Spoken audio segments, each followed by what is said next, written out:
வாய்மொழியும் எந்த தாய்மொழியும் இன்று வசப்படவில்லையடி. வயிற்றுக்கும் தொண்டைக்கும் உருவமெல்லாம் ஒரு உருண்டையும் உருளுதடி. காத்திருந்தால் எதிர்பார்த்திருந்தால் ஒரு நிமிஷமும் வருஷமடி. கண்கள் எல்லாம் என்னை பார்ப்பது போல் ஒரு கலக்கமும் தோன்றுதடி. இது சொர்க்கமா நரகமா சொல்லடி உள்ளபடி. நான் வாழ்வதும் நெடுகொண்டு போவதும் உன் வார்த்தையில் உள்ளதடி.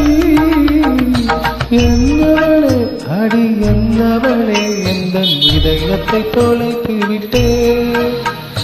எந்த இடம் அது தொலைந்த இடம் அந்த இடத்தையும் மறந்து விட்டே. உந்தன் கால் கொலுசில் அது தொலைந்ததென்று உந்தன் காலடி தேடி வந்தே. காதல் என்றால் பெரும் அவஸ்தை என்று உன்னை கண்டதும் கண்டு கொண்டே. எந்தன் கழுத்து வரை இன்று காதல் வந்து இரு கண்விழி பிதுங்கி நின்றே. என்னவளே அடி என்னவளே எந்த இதயத்தை தொலைத்து விட்டே.